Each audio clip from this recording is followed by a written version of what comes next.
Aku segera memukul pingsan mereka. Ini ketua tim 7? Dia sepertinya terbangun. Aku langsung membuatnya pingsan. Lumayan PK, bos yang cukup hebat. Keluarkan jarum yang sudah kusiapkan. Lalu menusuk titik nadi dan meridiannya. Bakal susah jalan untuk sementara. Meski ini bukan ulahmu, tapi jangan salahkan aku. Oke, lanjut ke kamar berikutnya. Pemimpin tim bela diri 5, Tian Yuanli, di bawah pimpinan Tian Wuyan. Bukan dia si pria bertopeng. Yang nyerang Tian Wuyan ada di tim 6, kan? Nano mendeteksi, 16 orang tertidur pulas. Tunggu, kok cuma 16? Ditambah 3 siswi. Yang ada di asrama lantai 2. Masih kurang 1. Nano. Pemindaian selesai. Tak ada yang cocok dengan pria bertopeng. Kalau begitu, pasti pelakunya yang lagi nggak ada di sini. Kalau dia ada di lantai 1, pasti sudah ketahuan saat aku mondar-mandir tadi.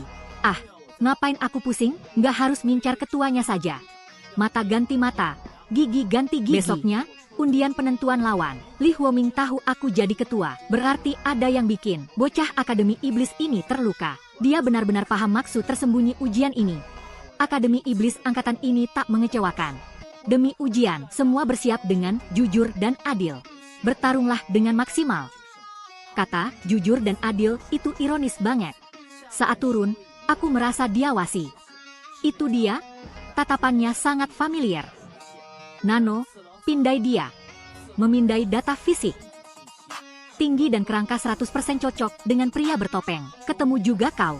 Ronde pertama, tim 1 versus tim 3. Saat Li Huoming memberi aba-aba, tim 3 langsung menyerang. Ketua tim 1, Tian Wuyan, perintahkan formasi 3, di luar dugaan Li Huoming. Mereka pakai formasi garis miring. Perisai saling berbenturan. Hasil duel ini sudah sangat jelas. Benar-benar pembantaian sepihak.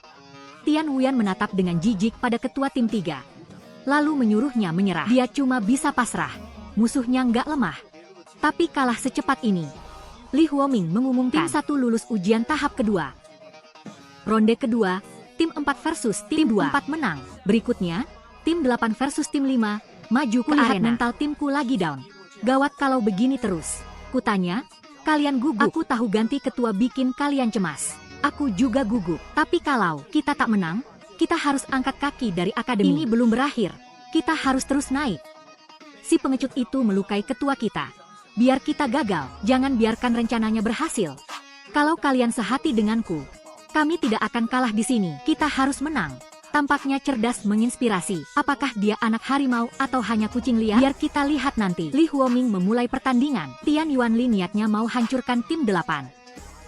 Pecundang sepertinya tak pantas ikut perebutan pewaris. Demi hidupmu yang menyedihkan, mending kau cabut dari akademi. Dia perintahkan serang. Nano, aktifkan mode R. Buka mode instruksi taktik formasi. Aku perintahkan, tahan posisi. Tian Yuanli ubah ke formasi 2. Itu formasi panah. Nano menyarankan formasi sisik ikan. Sudah kuduga. Kita harus tabrak lurus. Aku perintahkan, formasi 6. Semua orang ada di belakangku. Formasi sisik ikan. Pikir Li Huoming dalam pilihan yang sangat bodoh sejak awal. Kalau ketuanya di depan tapi nggak kuat. Formasi sisik ikan cuma buang-buang waktu. Ekspektasiku sia-sia. Tian Yuanli membentak. Beraninya kau menantangku. Perisainya menabrakku dengan keras. Ledakan angin kencang tercipta. Apa yang terjadi? Anak ini bisa menahan serangan tenaga dalamku. Meski tenaga dalamku dibanding Tian Yuanli sedikit lebih lemah, tapi ditambah ilmu fisik dari guru, aku jauh lebih unggul. Bikin merinding. Belakang formasi panah itu rapuh. Kalau nggak ganti formasi, mereka pasti hancur. Tian Yuanli terpaksa mundur. Dia memerintahkan formasi 1. Aku juga instruksikan ganti ke formasi 3. Tian Yuanli tidak percaya. Taktik ketua tim 1 bakal mempan padanya. Energi batinmu juga bisa. Tapi taktikmu jelek, Tian Ruyu. Dia kembali perintahkan formasi 6. Dengan formasi sisik bisa membelah formasi garis miring sekaligus. Saat dia terisolasi nanti, bakal ku buat tamat riwayatnya. Namun aku malah tersenyum. Timku langsung menyebar. Tian Yuanli kaget. Aku tiba-tiba ubah ke formasi sayap bangau. Dia buru-buru teriak, jangan panik, tahan serangan dari samping. Aku lanjut perintahkan formasi 2. Pakai formasi panah di sini. Kalau begitu, fokus ke depan, tapi mereka dikepung dari segala arah. Dia tak paham apa yang dilakukan si rendahan ini. Formasi terbentuk dengan cepat. Ternyata formasi lingkaran. Tian Yuanli baru sadar. Angka formasi tadi cuma tipuan. Inilah rencana tempur yang kubuat semalam. Si bajingan rendahan. Beraninya dia memerankan Tian Yuanli. Aku suruh timku menekan mereka. Mental mereka jelas sudah goyah. Satu demi satu jatuhkan perisainya. Tian Yuanli membentak. Ngapain kalian? Kita belum sepenuhnya kalah. Tapi mereka cuma diam. Bakal diketawain kalau begini. Semua orang bakal menertawakanku. Tian Ruyu, mati kau. Lempar perisai. Mulai mengalirkan tenaga ke pedangku. Berbenturan keras dengan pedang Tian Yuanli. Tebasan kedua. Ketiga. Kelima. Akhirnya aku yang menang. Tian Yuanli tidak percaya. Tanganku mana? Teriakan histerisnya menggema ke penjuru. Instruktur buru-buru hentikan pendarahannya. Kupikir, mungkin karena ini bukan golok ya. Meski berhasil menghancurkan pedang Tian Yuanli, tapi tak bisa menyelesaikan jurus terakhir. Pedang kayu latihan memang ada batasnya. Li Huoming mengumumkan seluruh siswa tim 8 lulus ujian tahap kedua. Timku bersorak dan mengerumuniku. Li Huoming sadar aku pakai jurus 7 tarian kupu-kupu. Dari jurusnya, mirip gaya Ye Mengshui, bocah tukang mabuk itu. Sebenarnya apa yang dilakukannya hanya dalam 21 hari bisa berkembang pesat di semua aspek. Strategi dan taktik yang brilian, ditambah keberaniannya memotong lengan Tian Yuanli. Itu benar-benar jenius. Sayang aku ini kepala akademi, tak bisa mengangkatnya jadi murid. Tapi, Tian Ruyu, jangan kegirangan dulu. Karena barusan, kau sudah memamerkan kekuatanmu ke semua orang. Selanjutnya, tim 6 versus tim 7. Malam itu, ketua tim 6 terluka akibat seranganku. Pinggangnya terasa berdenyut nyeri. Pasti ada yang menyusup saat aku keluar asrama, lalu melukai kaki timku seperti ini. Si brengsek Tian Ruyu. Pasti dia pelakunya. Sikap tak berdayanya selama ini. Semuanya pura-pura. Tim 7 melihat. Semua anggota tim 6 jalan pincang. Mereka pikir mereka akan menang. Nekat pakai formasi 6 buat menang instan. Tim 6 juga pasrah dengan kaki pincang. Merasa pasti kalah. Tapi sang ketua punya cara licik biar mereka berterima kasih seumur hidup. Dia perintahkan formasi panah, maju sendirian di garis terdepan. Ketua tim 7 mengejek para pincang itu. Ubah formasi juga gratis. Mata ketua tim 6 sangat dingin. Menatapnya dengan tajam. Keduanya mulai beradu. Ketua tim 6 dengan mudah mementalkan perisai musuh. Disusul suara robekan daging yang menggema. Dia mengaum menyuruh timnya maju. Memakai ketua tim 7 sebagai tameng hidup. Menerobos jalan berdarah. Tim 7 benar-benar ditekan habis. Tim 6 terus membantai di bawah komandonya. Tidak ada pengampunan sama sekali. Li Huoming bahkan tak tahu siapa ketua tim 6 itu. Tatapannya suram, melirik lawannya. Selanjutnya giliranmu. Sialan kau, Tian Ruyu. Aku juga sadar. Sepertinya aku memancing musuh merepotkan. Tes tahap kedua segera berakhir. Kali ini klan kelas atas pasti merasa sangat dirugikan. Karena ujian ini berbasis tim. Orang yang lumayan kuat bisa terseret jatuh karena timnya ampas kalau posisi tidak dievaluasi ulang. Berdasarkan nilai yang kalah, klan kelas atas bakal terus protes ke kepala akademi. Lagian mereka bakal latihan pakai ilmu bela diri keluarga jadi lebih kuat. Tapi buat klan menengah dan kecil, ketinggalan fasilitas akademi sama dengan hancur. Ngomong-ngomong, yang lulus ujian tahap 2 harus pergi ke perpustakaan seni bela diri sekarang. Aku menata perpustakaan di depanku. Rasanya lebih megah dari bangunan utama akademi. Saat aku terbaring di ruang medis, siswa lain udah masuk ke lantai 1. Hari ini mereka ke lantai 2, guru pernah bilang, sampai tes level 2 ini, jangan lakukan hal yang gak berguna. Fokus kuasai golok tarian kupu-kupu dan teknik pernapasan. Biarlah peluang lolos lebih besar. Hal tak berguna yang guru maksud, itu ya perpustakaan ini. Gara-gara guru, aku udah belajar bela diri tingkat tinggi yang setara lantai 4 dan 5. Dia bilang dengan bangga, ilmu bela diri gak ada yang menandingi ilmu perguruan kita. Tapi karena aku punya nano, akan pindai habis isi lantai 1 dan 2. Baru kali ini kulihat buku sebanyak ini. Waktu di lantai 1 terbatas, aku harus bergegas. Nano, pindai semua buku yang kubuka. Aku bisa membalik 1 buku dalam hitungan detik.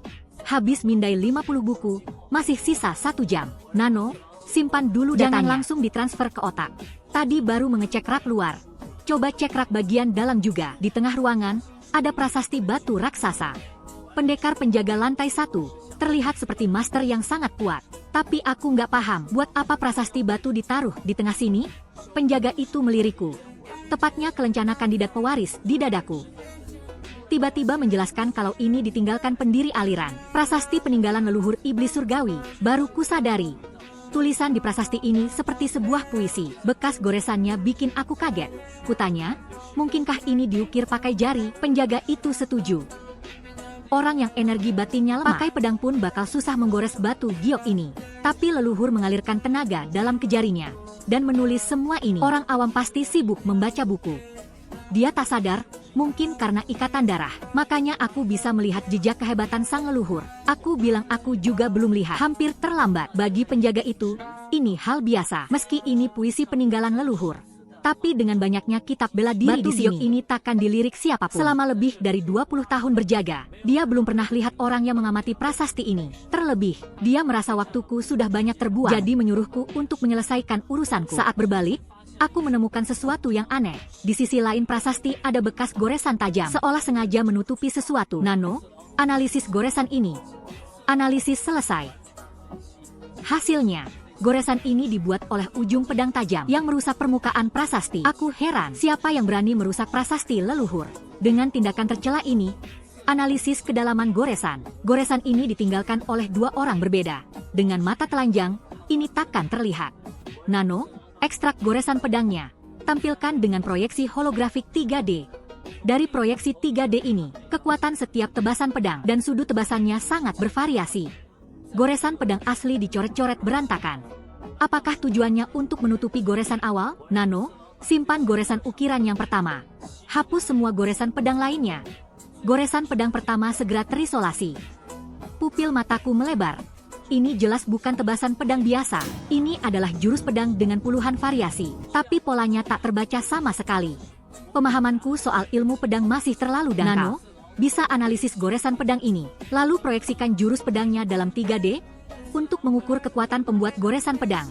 Tingkat kekerasan batu giok harus diketahui. Lalu penjaga bertanya heran kenapa aku belum baca buku. Sisi belakang prasasti itu memang berantakan. Konon katanya dulu ada inti jurus pedang leluhur iblis surgawi di sana. Entah siapa yang merusaknya begini. Mungkin berniat memonopoli rahasia leluhur sendirian. Mendengar pidatonya, aku merenung. Apa benar ini sekadar dirusak? Penjaga pamit mau patroli keliling, dan menyuruhku lanjut berkeliling saja. Akhirnya kesempatannya tiba. Nano menyuruhku menempelkan telapak tangan ke batu untuk menganalisis kekerasan batu giok ini. Rasa perih menjalar di telapak tanganku. Kekerasan berlian ditetapkan sebagai standar. Kekerasan batu giok ini adalah 7. Menganalisis goresan berdasarkan tingkat kekerasan. Gerakan hidup tervisualisasi lewat proyeksi 3D. Aku dan sosok itu saling bertatapan. Baru saja mau bertanya siapa dia. Nano, fungsi komunikasi dua arah tidak didukung. Mulai mensimulasikan goresan pedang. Aku tercengang, kekuatan apa yang sedahsyat ini? Pedang sosok emas itu memulihkan goresan pedang masa lalu dengan kecepatan tak masuk akal. Dengan suara gemetar aku bertanya, Nano, apa ini cuma satu jurus? Semua gerakannya saling terhubung.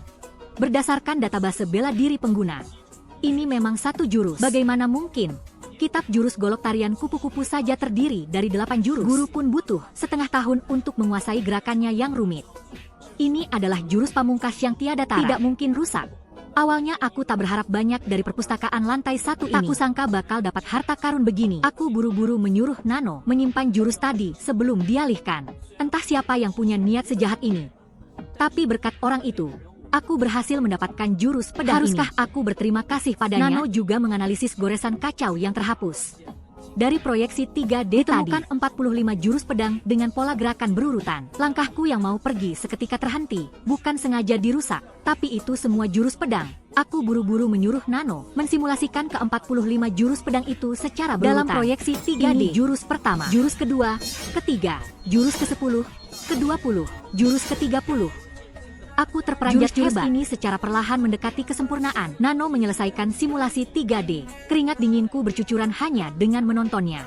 Kutanya pada Nano, bisakah kau mengadu jurus pedang awal tadi dengan 45 jurus pedang yang barusan? Lewat simulasi pertarungan 3D, sesaat kemudian, dua sosok saling berhadapan. Nano memulai mode pertarungan dalam proyeksi holografik. Dua sosok dengan kekuatan di luar nalar itu mulai berduel. Aku memusatkan fokus, mengamati setiap gerakan yang mereka keluarkan. Pada akhirnya, sosok hijau yang datang belakangan menang. Jurus pertama yang tadinya kuanggap sempurna tanpa celah, berhasil dipatahkan karena perbedaan kecil. Ini bukan cuma upaya menghapus jejak jurus awal. 45 goresan pedang itu adalah hasil penelitian panjang untuk mematahkan jurus pamungkas itu. Dengan hormat, Kutanya penjaga itu, apakah batu giok ini cuma ada di lantai 1? Dia bilang, kudengar ada di setiap lantai. Bagus. Aku tak sabar ingin segera ke lantai 2. Semua murid masih ada di lantai 2. Karena waktu baca di lantai 2 setengah jam dibanding lantai 1. Aku melihat Tian Liuchan dari klan pedang iblis. Salah satu ternyata ada di sini. Kandidat pewaris lain terlalu sombong dan terlalu percaya pada ilmu bela diri. Makanya tak datang ke sini untuk lebih waspada pada orang ini. Aku berjalan mengendap-endap ke tengah ruangan lantai 2. Benar saja, di sini juga ada prasasti batu. Nano menganalisis goresan di sini, sama seperti di lantai 1. Mendeteksi goresan pedang awal yang diukir adalah jurus pedang yang terdiri dari 24 formasi. Ditambah goresan dari orang lain setelahnya.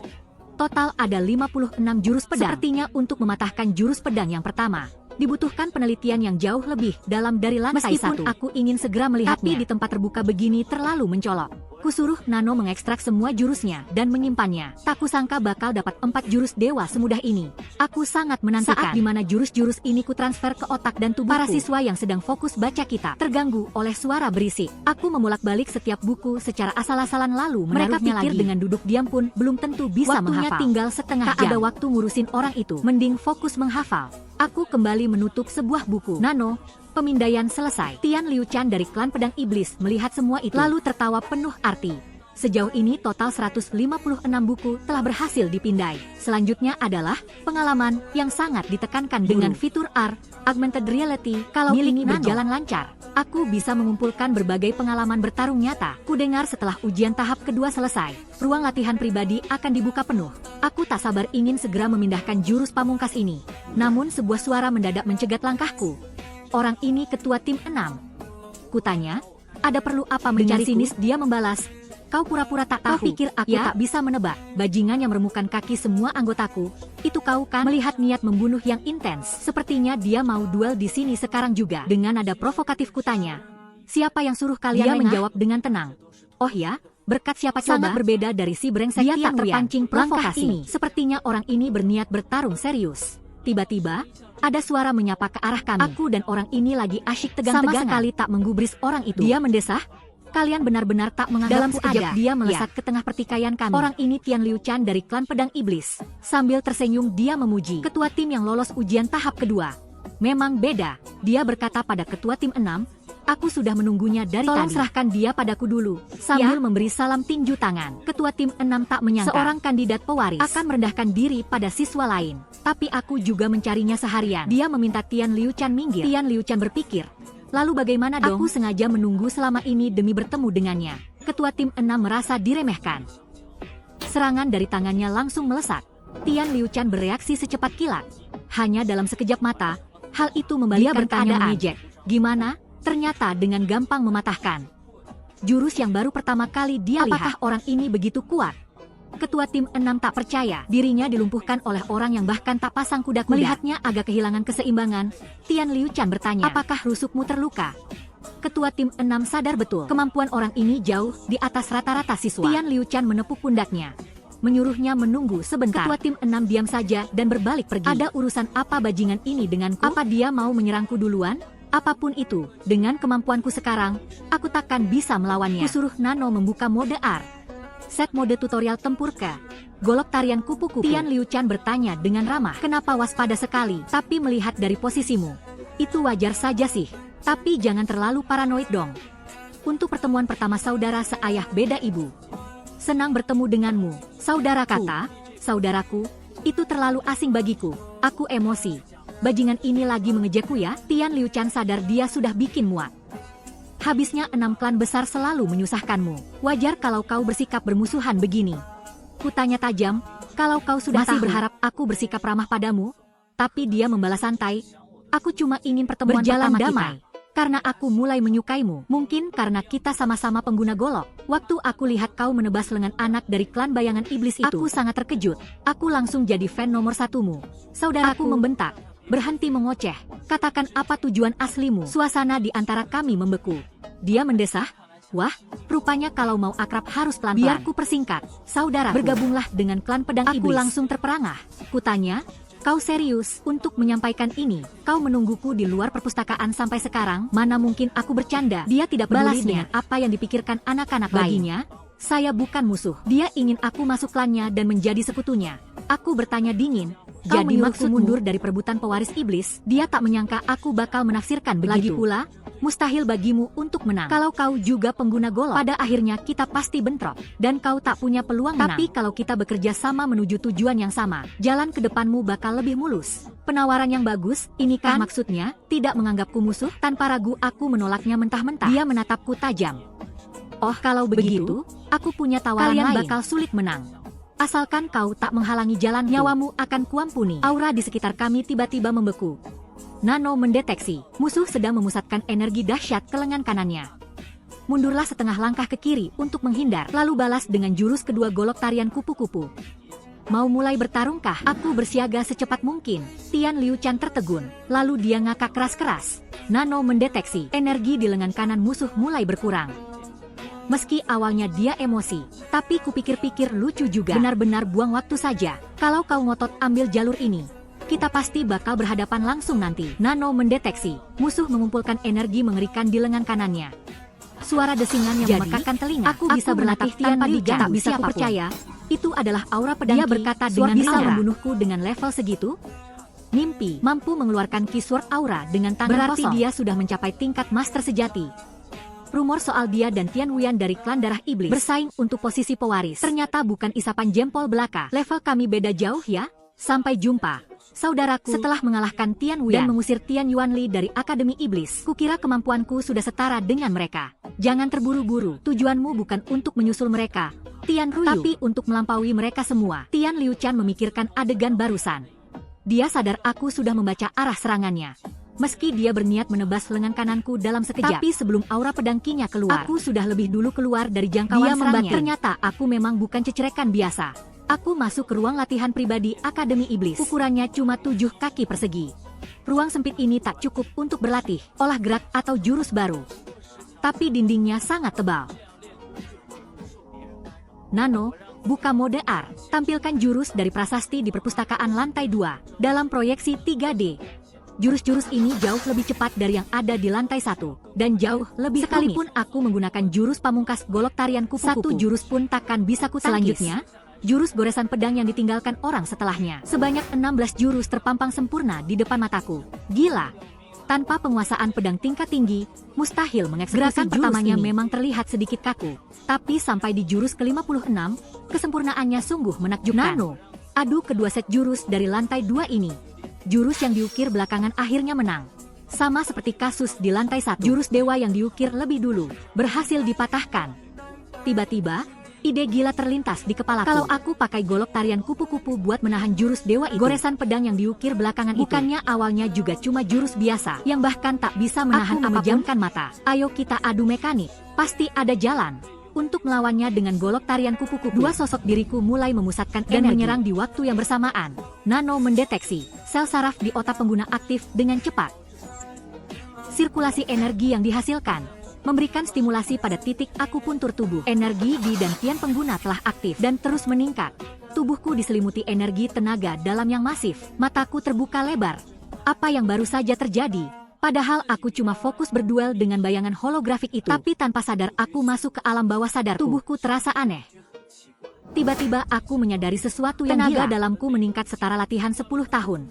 Mungkinkah aku baru saja mencapai pencerahan? Tanpa bantuan Nano, aku bisa mencapai tahap ini. Benar dugaanku. Jurus-jurus tadi pantas disebut jurus dewa dunia persilatan. Entah kenapa, aku merasa penguasaanku atas golok tarian kupu-kupu semakin tajam. Beda jauh rasanya saat aku cuma memotong angin. Pencerahan ini tidak hanya melipat gandakan energi batin saya. Aku sudah mencapai tahap mengubah ki jadi materi? Tenaga dalamku masih kurang dan belum bisa membentuk wujud golok yang sempurna. Tapi kalau aku menyerap pil naga iblis ini, aku bakal punya tenaga dalam setara satu siklus utuh. Kalau begitu, jarak kekuatanku dengan Tian Liu Chan bakal terpangkas jauh. Nano memberitahuku, aku berada dalam kondisi pencerahan itu selama 2 jam. Sudah waktunya kembali ke asrama. Sepertinya mentransfer jurus ke tubuh belum Nano, bisa kulakukan simpan sekarang. Jurus awal dari lantai 1 dan 2, serta jurus goresan ke-45 dan ke-46 semuanya langsung ke otakku. Kutanya pada Nano, berapa lama waktu untuk transfer ke memori ototku? Berdasarkan analisis, untuk mengubah serat otot dan titik meridian, dibutuhkan waktu 10 jam. Mau tak mau, besok aku harus bangun lebih pagi. Setibanya di asrama, ternyata masih ada siswa yang belum kembali dari ruang latihan. Su Feng menyapaku dengan hormat. Setelah selesai membaca kitab di perpustakaan, dia langsung lanjut latihan di sana. Latihan keras. Kutanya, dapat ilmu bagus apa di sana? Dia menjawab, Ah, cuma jurus kelas 2 karena aku payah di pertarungan tangan kosong. Aku menyalin satu kitab teknik tendangan. Di saat seperti ini, semua orang berusaha keras diberi jatah libur 3 hari. Kalau mau bertahan hidup, jangan buang sedetik pun waktu.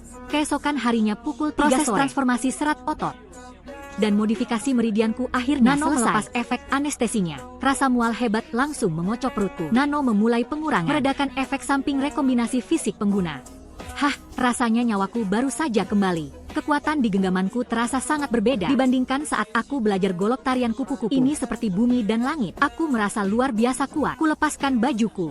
Otot-ototku tampak jauh lebih rasanya kekar. Seperti bukan tubuhku sendiri. Aku menatap tajam dinding di depanku, mengumpulkan tenaga di tanganku. Sementara itu di kamar sebelah, Ketua Tim 6 sedang berlatih pernapasan. Setelah mengalahkan Tian Wuyan, dia menjadi terlalu sombong. Setelah merasakan perbedaan kekuatan bagai bumi dan langit dengan orang itu, demi memulihkan harga dirinya, dia bertekad berlatih lebih keras. Pertama-tama, buang jauh-jauh hal-hal tak penting seperti si Tian Ruyu itu. Dia butuh target yang jauh lebih besar. 2R. Tembok di sampingnya tiba-tiba meledak. Latihan pun kaget bukan main. Gelombang kejut yang mengerikan itu menghantam Ketua Tim 6 yang tak siap sama sekali. Dia membatin kaget. Pembunuh bayaran, siapa yang berani mencari kematian di sini? Tunggu, orang itu Tian Ruyu. Bajingan jahat itu. Instruktur menceramahiku habis-habisan. Syukur murid nomor 108 masih hidup. Kalau tidak, kau sudah ditendang dari akademi. Tindakanmu ini akan mengurangi poin evaluasimu. Kau paham, kan? Mulai sekarang, kamu hanya bisa menggunakan ruang latihan bawah tanah lagi. Jangan harap kau bisa latihan di ruangan manapun lagi. Aku minta maaf dengan tulus. Aku akan lebih menatap punggungku dalam-dalam. Bisa menghancurkan tembok yang terbuat dari batu hitam hanya dengan satu suntikan mentah. Tenaga dalam anak itu pasti sudah mencapai tingkat dewa. Aku juga bertanya bingung. Nano, kenapa kekuatanku bisa jadi semenakutkan ini? Nano menjelaskan. Untuk memastikan pengguna bisa menggunakan kekuatan fisik murni, transformasi serat otot dan meridian telah ditingkatkan hingga mencapai batas maksimal. Tidak seperti saat mentransfer teknik belati dan golok tarian kupu-kupu yang hanya berpatok pada kemampuan meniru gerakan sempurna. Berarti kali ini patokannya adalah kekuatan untuk mengukir di atas batu giok agar tidak mengganggu pertumbuhan tinggi badan pengguna. Nano telah melakukan penyesuaian detail pada output kekuatan. Setelah tubuh pengguna sepenuhnya dewasa, batas modifikasinya bisa jauh lebih gila dari ini. Semua butuh waktu. Dengan teknologi nano, selain merangsang pelat pertumbuhan tulang, tidak ada cara instan lain untuk menambah tinggi badanku. Saya memasuki ruang pelatihan bawah tanah. Dilihat dari data yang ditransfer ke otakku, jurus ini jelas merupakan hasil asahan puluhan tahun. Bisa jadi ini benar-benar jurus orisinal leluhur iblis surgawi. Ini pertama kalinya aku mencoba jurus level dewa ini. Agak gugup. Dimulai dari jurus pedang dewa, sering. Tapi hasilnya benar-benar tak sesuai ekspektasiku. Coba sekali lagi. Dengan kesal, aku mengayunkan jurus pertama dari jurus pedang dewa. Tapi kenapa eksekusinya berantakan begini? Kusebut jurus gila ini, pedang pemusnah kekosongan. Setelah menyelesaikan ke-45 serangannya, aku merasa jurus pertama dan kedua sudah sangat sempurna. Tapi seolah ada sesuatu yang mengganjal, yang bikin serangannya mandek, gagal total. Enggak sebadas yang kulihat di simulasi holografi itu. Nano, ekstrak jurus dewa dari batu giok itu. Lalu sandingkan dengan gerakan yang kulakukan barusan. Dalam proyeksi holografik keduanya, siluet transparan mulai bergerak serentak. Dengan tajam kulihat letak kesalahannya. Gerakanku cukup sambungkan satu pose ke pose lainnya seperti robot. Bahkan gerakannya telak satu ketukan. Tapi aku tak mengerti di mana letak masalahnya. Apa karena ini cuma bentuk fisik jurusnya doang? Sekalipun tak tahu jalur pernapasannya. Paling tidak gerakan tubuhnya sudah benar. Ah, sial. Sama kayak jalur pernapasan kupu-kupu. Kalau tenaga dalam tak dialirkan sesuai jalur pernapasan yang benar, jurusnya takkan bisa dieksekusi maksimal. Ibarat jurus tanpa nyawa. Aku mengumpat kesal, cuma ninggalin gerakan pernapasannya. Buat apa? Tiba-tiba, aku teringat puisi di bagian depan batu giok lantai 1. Aku buru-buru menyuruh Nano, bagian depan bisa batu prasasti lantai 1 dalam hologram. Nano memproses data visual yang terekam di ingatan pengguna, mengekstrak gambar bagian depan prasasti. Tertulis di sana, angin besar berterbangan, kuasa menaklukkan dunia, kembali di mana ku cari prajurit perkasa untuk menjaga berputar keras dunia. Petunjuk apa yang tersembunyi di sini? Menjelaskan. Puisi ini adalah nyanyian angin besar, beranggalan dinasti puisi buatan leluhur iblis surgawi sendiri. Nano, periksa sisi belakangnya, cari tahu apakah ada petunjuk tersembunyi. Ditemukan beberapa lubang kecil di bawah setiap huruf. Namun, jumlah titik di bawah setiap huruf berbeda-beda. Apa artinya ini? Aku menebak, jangan-jangan mewakili titik meridian tubuh. Kalau ada 4 lubang, berarti 4 titik meridian. Nggak mungkin. Omong-omong, buku pertama yang nanoscan adalah tentang titik meridian. Titik meridian keempat adalah Jiwei, ulu hati. Tapi aliran tenaga dalam harusnya bermula dari titik Kihai. Kalau besar, di harusnya ada 7 lubang. Tiba-tiba bola lampu menyala di kepalaku. Aksara Tiongkok besar, Da, terdiri dari 3 goresan. Bing-o.